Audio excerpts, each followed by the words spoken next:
बिस्मिल्लाहिर्रहमानिर्रहीम अल्हम्दुलिल्लाहि रब्बिल आलमीन वस्सलातु वस्सलामु अला सय्यिदिल अंबिया वल मुरसलीन। सवाल ये पूछा गया है कि ये जो किसी माफ़ी मांगनी होती है तो उसके पैर पकड़ना, उसको ऐसा हाथ बांधना उनके सामने क्या कोई ज़रूरी होता है? इसके बगैर माफ़ी नहीं होती?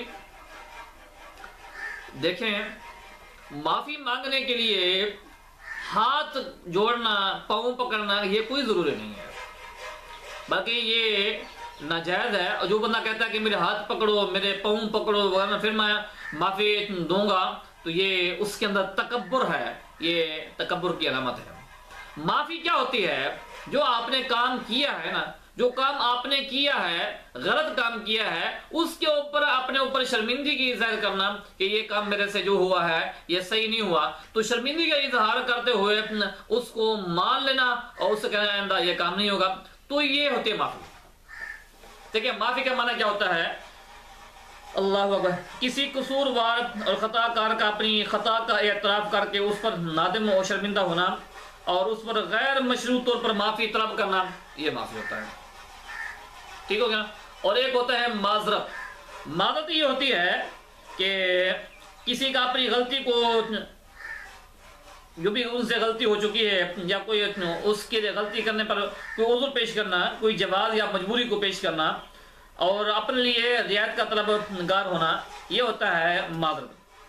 जब कोई खताकार अपनी गलती का एतराफ़ करे और उस पर नादिम हो जाए और माफ़ी मांगे, तो सुन्नत इलाही यही है कि उसको माफ़ कर दी जाए।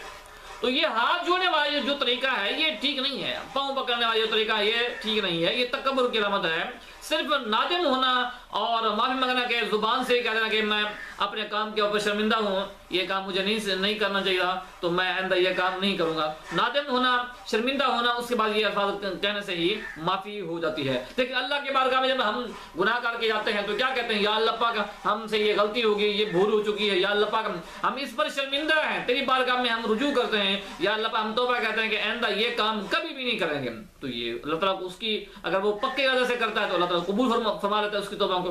तो इसी तरह जैसा अल्लाह ताला कबूल करता है बंदों को भी, अगर बंदों से माफी मांगनी है तो उसका तरीका अगर भी यही होता है जो आपको बता दिया है, जुबान से अपने काम पर शर्मिंदा होना।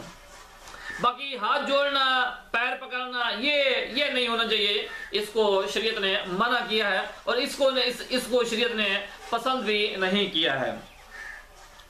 तकब्बुर के हवाले से तो आप जानते हैं कि जो तकब्बुर करता है तो फरमाया कि जो तकब्बुर है, रिदा मेरी चादर है, जो तकब्बुर को लेना चाहता है, खींचना चाहता है, तो वो मैं उसे ज़लील कर देता हूँ। तो तकब्बुर में नहीं पढ़ना चाहिए, ये तकब्बुर की अलामत है और ये उजुब की अलामत है कि ये इसे छोड़ देना चाहिए। देखिए, एक हदीस पाक है, सय्यदना अनस बिन मालिक रज़ियल्लाहु तआला अन्हु इस हदीस के रावी हैं और सुनन तिरमिज़ी शरीफ की हदीस पाक है। नबी पाक सल्लल्लाहु अलैहि वसल्लम से बयान करते हैं, एक शख्स ने रसूल अकरम सल्लल्लाहु अलैहि वसल्लम से पूछा कि या रसूलल्लाह, हम में से कोई अपने भाई या अपने दोस्त से मिले तो क्या उसके आगे झुककर मिले, जिससे झुकना? फरमाया कि नहीं। उसने कहा क्या उससे चिपट जाए और उसे बोसा दे? फरमाया कि नहीं। उसने कहा कि क्या करे, उसका हाथ पकड़े और वो मुसाफा करे? फरमाया कि हाँ, उसका मुसाफा करे। तो जब झुकना, जब आप मेहमान के लिए नहीं झुक सकते, जिसके पास जा रहे हैं उसके पास नहीं झुक सकते, तो माफी मांगने के लिए कैसे झुकेंगे? तो इसको शरीयत ने पसंद नहीं किया, यह पसंदीदा अमर नहीं है। और सय्यदना अब्दुल्लाह बिन मसूद रज़ियल्लाहु तआला अन्हु रिवायत करते हैं कि रसूल अकरम सल्लल्लाहु अलैहि वसल्लम ने फरमाया कि जिस शख्स के दिल में जर्रा बराबर भी तकब्बुर होगा वो जन्नत में दाखिल नहीं होगा। तो एक शख्स ने कहा कि एक शख्स चाहता है कि उसका लिबास अच्छा हो, उसके जूते अच्छे हों, यानी क्या ये भी तकब्बुर में है? फरमाया कि अल्लाह जमील है और जमाल को पसंद करता है, और तकब्बुर हक का इनकार करना और लोगों को हकीर जानना है।